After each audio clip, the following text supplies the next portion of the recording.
प्रत्येकच गोष्टीत पैशांचा फायदा होईल या उद्देशाने काही गोष्टी करायच्या नसतात हो. काही गोष्टी ना आपल्या स्वआनंदासाठी सुद्धा करायच्या असतात. काही गोष्टी आपली मानसिक स्थिती छान राहावी, आपण नेहमी आनंदी राहावं, आपल्या चेहऱ्यावरचं जे हास्य आहे ते कायम टिकून राहावं, यासाठी सुद्धा काही गोष्टी कराव्या लागत असतात आणि त्या करायलाच हव्या, त्यात काही गैर नाही.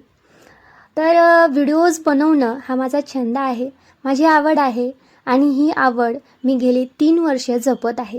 आता तुम्ही म्हणाल की व्हिडिओज बनवणं हेच का?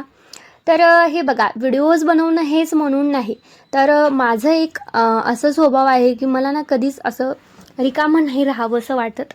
मला असं वाटतं नेहमी आपल्यामध्ये काहीतरी कौशल्य आपण शिकत राहिलं पाहिजे. काहीतरी म्हणजे त्यातून फायदा हो अथवा नाही हो, पण आपल्या हातामध्ये काहीतरी काम असलंच पाहिजे. काहीतरी क्रिएटिव्ह आपण करत राहिलंच पाहिजे. हा स्वभाव माझा कायमचाच आहे, नेहमीचाच आहे. मग हा स्वभाव जो आहे तो, आता हे क्षेत्र तर माझं अचानक असं स्टार्ट झालेलं आहे. याबद्दलची स्टोरी मी तुम्हाला सांगितलेलीच आहे की यूट्यूबवरती वक्तृत्व स्पर्धेत भाग घेतला, नंबर देखील आला आणि मावस भावाने सजेस्ट केलं की चल तू यूट्यूब चॅनल स्टार्ट कर. तर हे असं माझं यूट्यूबची जर्नी जी आहे ती अचानक स्टार्ट झालेली आहे. पण माझं जे नेचर आहे, माझा जो स्वभाव आहे म्हणाल, तो आधीपासूनच बिझी राहायला मला फार आवडतं. मला असं वाटतं की आपल्या स्वतःच्या आयुष्यामध्ये आपण थोडं ना बिझी राहिलं पाहिजे. नेहमीच आपल्यासाठी ना प्रत्येकजण अवेलेबल नाही राहू शकत आणि आपली जवळची कितीही जवळचा माणूस असू द्या, काही असू द्या, तो नेहमी तुमच्यासाठी अवेलेबल नाही राहू शकत. प्रत्येकाचं एक सेपरेट आयुष्य आहे बघा.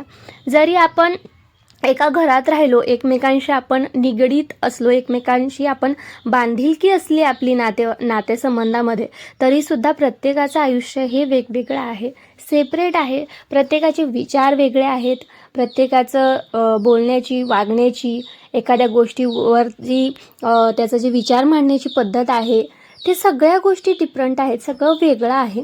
त्यामुळेच मला असं वाटतं की प्रत्येक व्यक्तीने ना स्वतः एकटं आनंदी राहू शकलं पाहिजे, इतकं असं तरी स्ट्रॉंग असलं पाहिजे आणि काहीतरी कला कौशल्य आपल्यामध्ये असलं आणि असलंच पाहिजे, ज्या कौशल्यामुळे ना तुम्हाला तुमचं स्वतःमध्ये तुम्ही मग्न राहून तुम्ही आनंदी राहू शकले पाहिजे. हा माझा विचार आहे आणि कायमच मी त्या विचारावरती ठाम आहे. नेहमीच मी त्या दृष्टिकोनामधूनच काही ना काही करत असते. यूट्यूब क्षेत्र निवडायच्या आधी मी विणकाम वगैरे करायचे. मला त्यातून काही फायदा व्हायचा नाही आहे, पण एक आवड म्हणून किंवा मग माझा थोडासा वेळ जावा त्यातमध्ये आणि थोडंसं आपण काहीतरी क्रिएटिव्ह करतो आहे, तर त्या उद्देशानं मग मी ते विणकाम शिकलं होतं आणि केलंसुद्धा मी.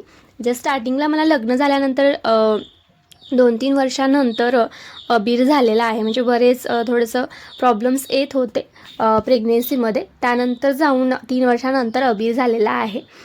सगळं दवाखाने वगैरे सारखे चालू असायचे. तर त्यानंतर मग अशा स्थितीमध्ये माझे मिस्टर आम्ही दोघंच असायचो आणि सासू सासरे गावी असायचे. त्यांना इकडे शहरी भागात करमायचं नाही, तर त्यामुळे आम्ही इकडे दोघंच असायचो. ह्यांची ड्युटीचा टायमिंग कसा असायचा, सकाळी एकदा गेले ना की दुपारी घाई गडबडीतच जेवायला यायचे. अक्षरशः जेवण केले की लगेच निघायचं ऑफिसला. परत संध्याकाळीसुद्धा मग लेट व्हायचं. अक्षरशः अख्खा दिवस मला काही करमायचं नाही घरामध्ये, कसंच अक्षरशः करमायचं नाही. आणि माझा स्वभाव आधीपासूनच असं बिझी राहायचा. शाळा कॉलेज आधीपासूनच माझं असं की आपण नेहमी कायम कशात ना कशात आपण बिझी राहिलो पाहिजे. तर जेव्हा विद्यार्थिनी होते, एक शाळा कॉलेजमध्ये असताना विद्यार्थी दशेत असतो, तेव्हा तर अभ्यासामध्ये प्रॅक्टिकल्स असतात किंवा अभ्यास असतो, लिखाण असतं, काही असतं, त्यामध्ये आपण बिझी राहतो. पण एक लग्नानंतर कसं झालं, मग दोघंच राहायचं, दोघांचं कामच किती असायचं.